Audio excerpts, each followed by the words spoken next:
नमस्कार और हृदय से लगा लिया, और छिद्रान्वेषण वाले को कहा आज के बाद हमारे सामने मत आना, हमसे रहा ना जाए, हमको कसम दिला दी जाए तो भी ना रहा जाए। एक संत के पास एक गए, बोले 18 साल से आपने कहा था राम राम जप को, तो हमने जप किया, लेकिन हमको कोई दिव्यता तो समझ में आई नहीं। तो उनका अच्छा हमें गुरु मानते हो? बोले हाँ गुरु मानते हैं, आपको पक्का मानते हैं। बोले तुम्हें हमारी कसम है, बस कल तक ये नाम ना जपना, फिर कल आओगे तो हम ऐसा मंत्र देंगे कि बहुत जल्दी तुम्हारे को सिद्धि प्राप्त हो जाएगी। तो ठीक है, प्रणाम करके चले, शुरू हुआ अभ्यास। अब गुरुजी ने कसम खवाई तो सीढ़ी नहीं उतर पाए, रो के आए, बोले गुरुजी ऐसा तो नहीं हो सकता, अब नाम तो नहीं छूट सकता गुरुजी, आपने कसम खवा दी, इतनी देर में कितने नाम चल गए गुरुजी, अब ऐसा नहीं। बोले बस यही मिला 18 साल से, जो नाम में तुम्हें प्रियता हो गई, अब क्या दुर्लभ रह गया, आगे जब इसका फल प्रकाशित होगा तो सच्चिदानंद भगवान का मिलन। तो हमारा स्वभाव बन जाए कि रहा ना जाए बिना भजन के, हमारा जीवन भजन बन जाए। मत प्राणाहु से ही कहते हैं, हर श्वास में भगवान का स्मरण। गोपीजनों के लिए भगवान ने कहा मन मनस का ता, मन मनस का मत प्राणा मदर्थ त्यक्त दहिका, मन मनस का, उनका मन मैं हूं, उनका प्राण मैं हूं। गोपियों के हृदय में श्री कृष्ण प्राण है, गोपियों के मन श्री कृष्ण है, मेरे लिए समस्त देह सुखों का त्याग कर दिया। देखो भगवत प्राप्ति ऐसे नहीं होती, मेरे मन से जीवित हैं गोपियां। भगवान ने कहा मेरे प्राण ही गोपी के प्राण है, भगवान के प्राणों से अनुप्राणित, भगवान के जीवन से जीवित। ये क्यों?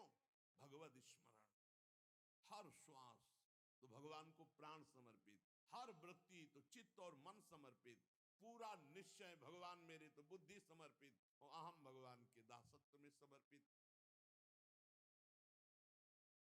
जब श्री भरत जी महाराज चित्रकूट जा रहे हैं तो भरद्वाज जी के आश्रम में, तो उनको रात्रि में बड़ा संकोच हो रहा है भरद्वाज जी से एकांत में मिलने की, क्योंकि भरत जी को एक अंदर चुभन थी कि मेरे को ही लक्ष्य बनाकर कैकेयी मैया ने राम जी को 14 वर्ष का वनवास, तो बड़ा कि मैं ही ऐसा कलंकी हूं जिसके कारण मेरे प्रभु को इतना कष्ट, तो बड़ा सकुच कर रहे थे। और वहां चर्चा हो रही थी, भरत जी पधारे हैं तो कहा भरत सरिस को राम सनेही, जगु जप राम राम जप जेही। अरे भरत जैसा राम प्रेमी कौन हो सकता, सारा संसार राम राम जपता है, पर राम जी क्या जपते हैं? श्री भरत श्री भरत श्री भरत। भरत सरिस को राम सनेही, जग जप राम राम जपु जेही। भरत जी के समान कौन प्रिय, क्यों? भरत जी जैसे राम जी को निरंतर जपते, से राम जी श्री भरत ऐसा जपते हैं। प्रेमी का हृदय हर समय अपने प्रीतम के चिंतन में तन्मय रहता है। विलक्षणता उसी में आती जो निरंतर भजन परायण रहता है। भगवान का स्वभाव, भगवान की महिमा, भगवान का प्रभाव उस भक्त के हृदय में उतरने लगता है जो निरंतर भगवत चिंतन परायण रहता है। यहां सावधानी रखनी है, भजन परायण होने पर भी हमारे अंदर चाह नहीं पैदा हो रही तो कोई न कोई हम में त्रुटि हो रही है। जिसको अपने साध्य का पता है, मेरा साध्य क्या है, श्यामा श्याम, तो फिर राजी कैसे हो रहे हो और से? जब तुम्हारा साध्य श्यामा श्याम है तो तुम राजी कैसे हो रहे हो और बात से, धन से, संपत्ति से, प्रणाम से, नमस्कार से? जब तुम जानते हो ये मिथ्या है, तुम्हारा साध्य परमात्मा है, तो तुम परमात्मा के सिवा अन्य किसी से कैसे राजी हो गए? साधना के विघ्न जिनसे हमें बचना है, ये विघ्न है। अपने आराध्य देव साध्य के बराबर किसी को नहीं रखना। ये बात समझो, किसी वस्तु, व्यक्ति, स्थान, घटना, परिस्थिति, कैसे तुम राजी हो गए कि प्रभु का विस्मरण, जैसे हम किसी व्यक्ति से मिलने में प्रभु को भूल गए तो वो व्यक्ति प्रभु से बढ़कर हो गया। किसी वस्तु के भोग में हम प्रभु को भूल गए तो वस्तु प्रभु से बढ़कर हो गए। साध्य की ओर जिसकी दृष्टि नहीं है वो साधक किस बात का? अपने को जो एकांत रूप से भगवत प्राप्ति के मार्ग में चलाया है उसी को साधक कहते हैं। और जो हर समय साध्य को लक्ष्य रखता है वही साधक, प्रवीण साधक है।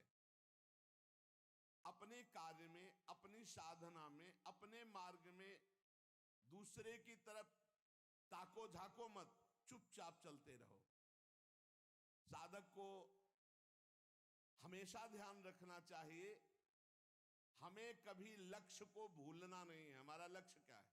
खड़े हैं तो हमारी दृष्टि बिल्कुल मंत्राकार, कार्य में है तो नाम जप। जी जब पूछे क्या चल रहा है, आपकी कृपा से चल रहा है, उत्तर यही होना चाहिए, झूठ नहीं, सत्य ही होना चाहिए। लक्ष्य को भूल गए जिस मिनट, जिस सेकंड, उससे बड़ी हानि क्या है? तुम साधक क्या हो? हानि हरिवंश के नाम अंतर परे, का हनुमंत विपत्ति प्रभु सोई, जब तो सुमिरन भजन न हुई।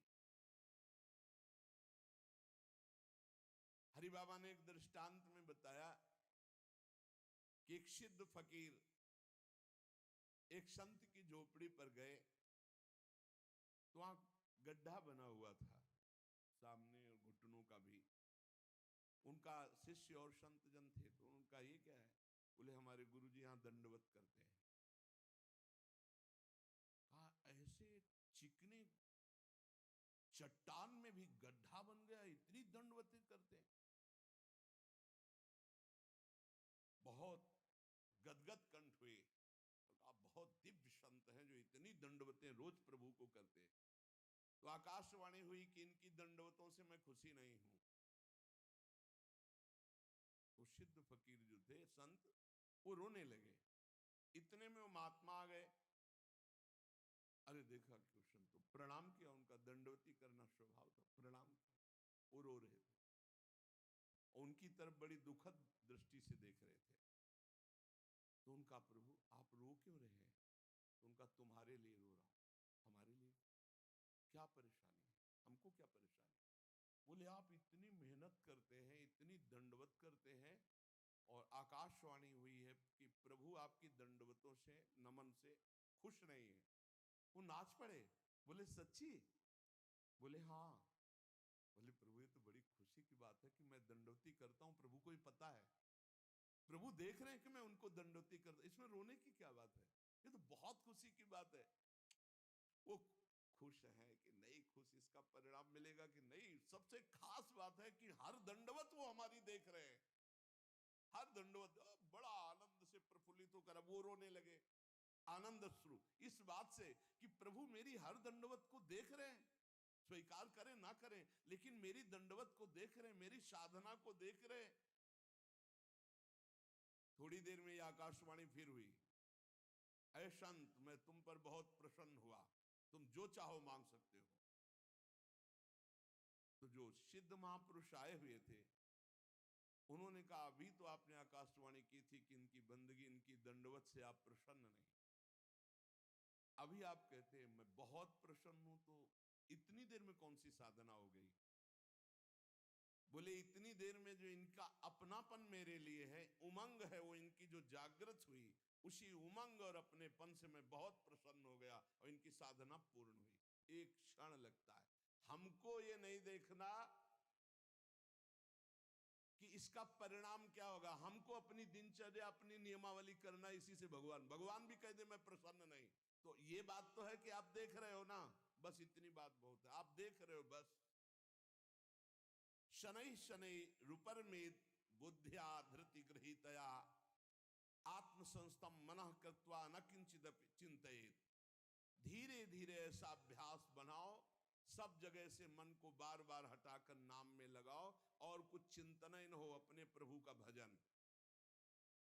दूसरी किसी किसी वस्तु व्यक्ति चीज का चिंतन ना होने पावे, जहां जहां मन जाए वहां वहां से हटा करके अपने लक्ष्य में, अपने प्रभु में।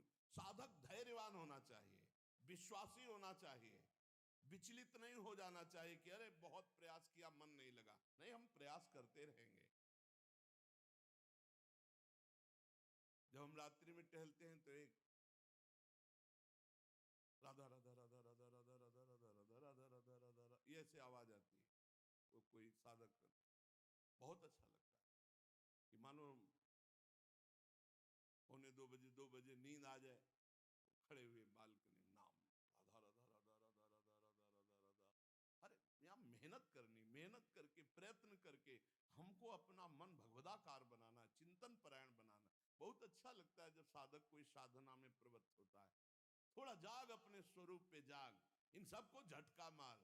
बहुत जोर का तुम्हारे पास करंट पावर है भगवान का, तुम में जो शक्ति है उसको जागृत करो। बहुत शक्तिवान हो तुम, साधारण नहीं हो, भगवान के जन हो। जब तक हमारी भजन में रुचि, भजन में प्रवीणता,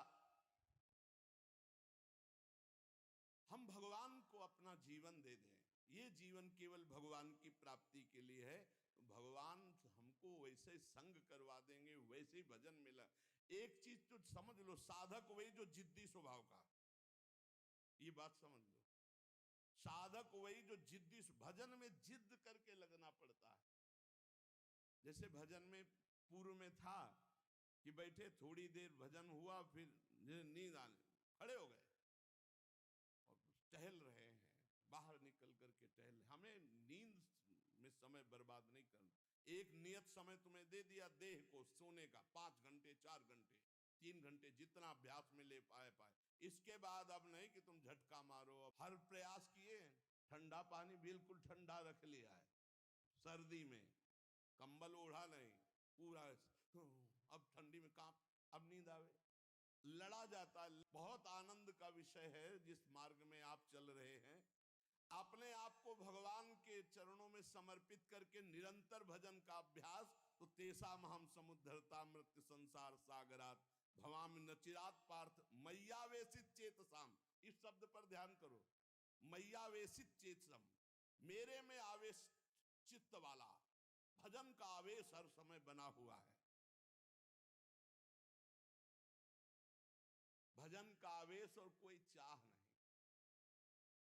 एक रबिया जी बड़ी संत हुई है, उन्होंने कहा कि अगर मैं स्वर्ग चाहूं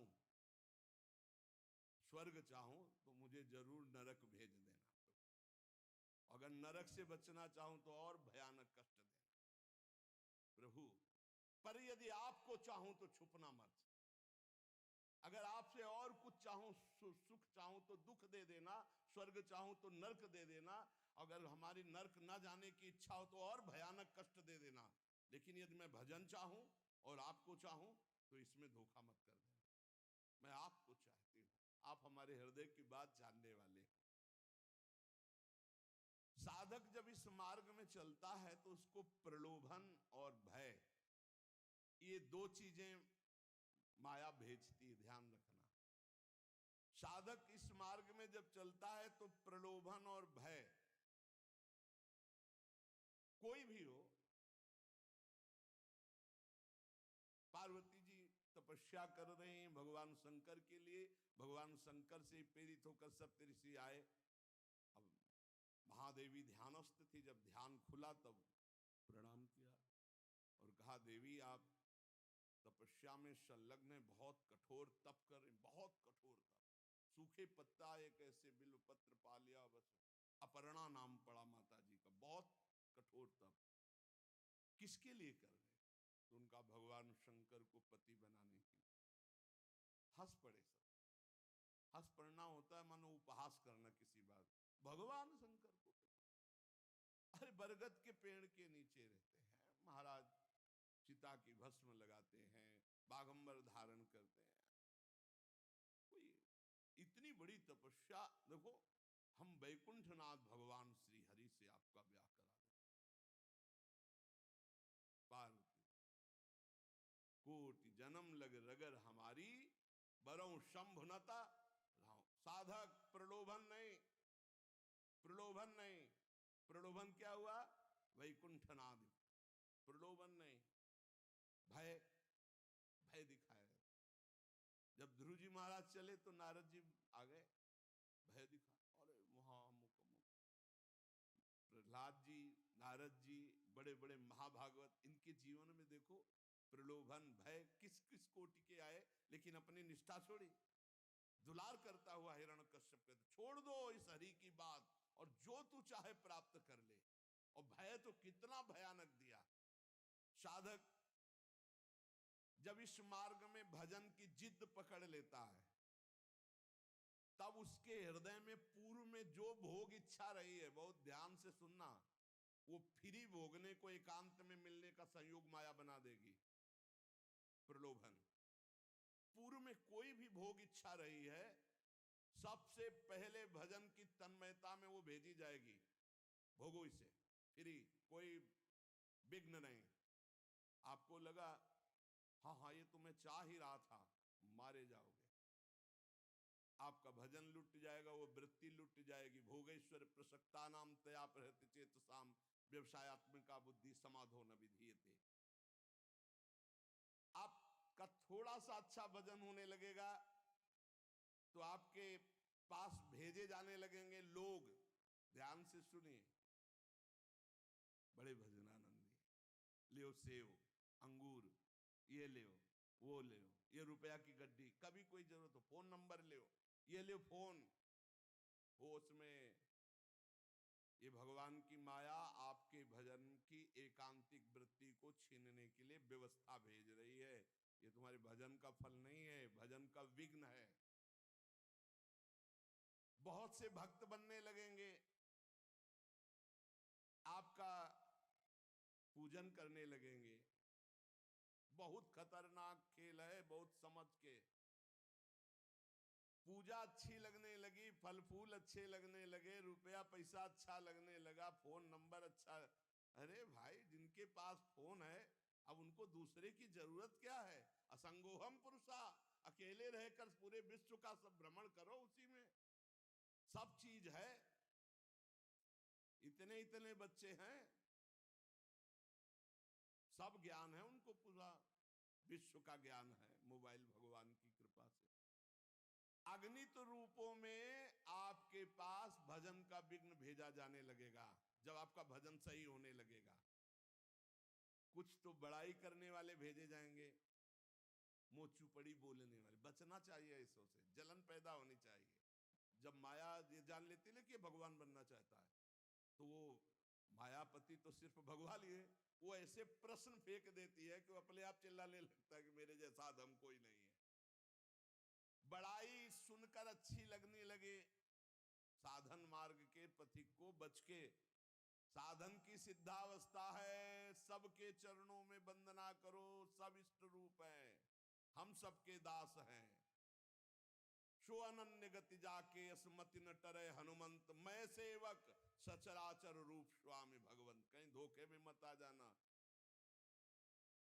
मान देने वाले, पूजा करने वाले, फूल चढ़ाने वाले, प्रलोभन देने वाले, ये तुम्हें भ्रष्ट करने आए हैं, तुम्हें ऊंचे उठाने नहीं आए। ध्यान रखना।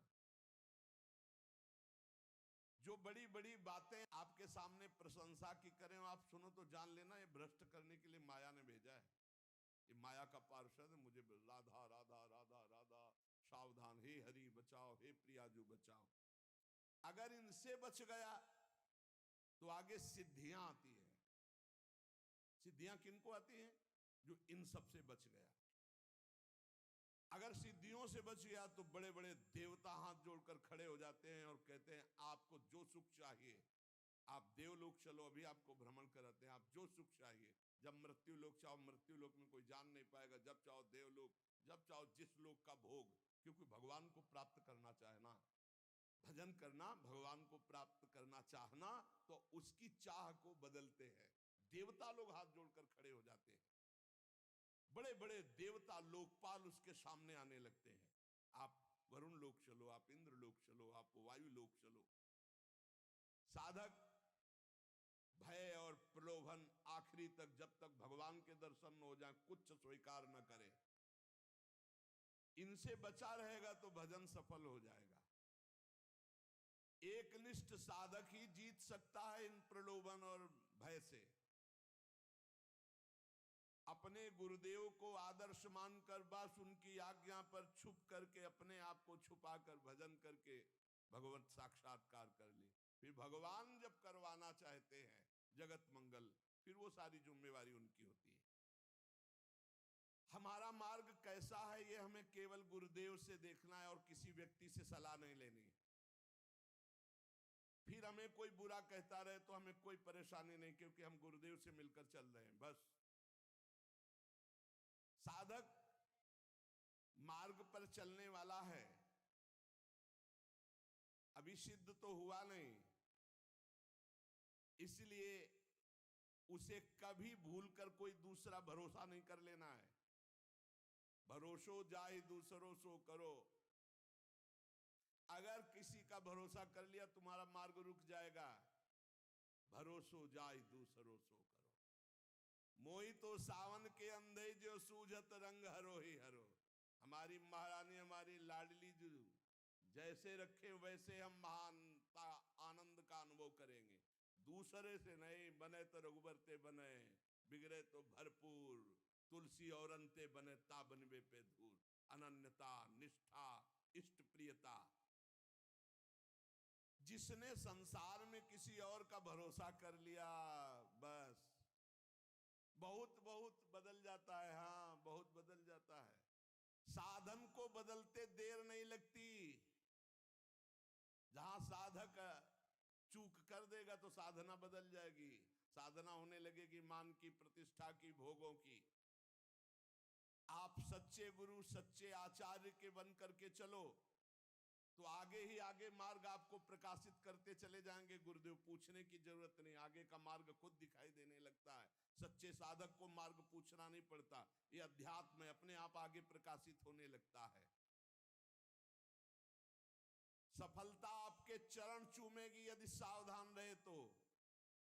अगर इन विषयी पुरुषों के फसाव में आकर फंस गए, भटक गए, तो फिर बदल जाएगी, साधना बदल जाएगी। परमार्थ में बहुत सावधान। एक भी जीवन भर कोई अपना नहीं होना चाहिए, पूरे विश्व में कोई पराया नहीं होना चाहिए। ये चतुरता उपासक की। एक भी पूरे जीवन में अपना नहीं होना चाहिए, पूरे जीवन में, और पूरे विश्व में कोई पराया नहीं होना चाहिए। समझ लो, जो सबसे परे सबसे भरे उसका सेवक कितना प्रवीण होता है। साधक साधना में सावधान, उसके बीच में प्रलोभन आएंगे भगवत प्राप्ति के बीच में, चाहे वो सिद्धियों का, चाहे देवताओं का हो। लोक की तो बात ही क्या, केवल अपने इष्ट के लिए जो धुआंधार भजन में लगा हुआ है, कहीं विश्राम नहीं, कहीं कोई चाह नहीं, वो निकल जाता है। सालोक के सारिष्ट सामीप्य सारूप्य एकत्व मप्युत दीयमानम न ग्रहणंति बिना मत सेवनम जना। भगवान का भक्त इन मोक्ष सुखों को स्वीकार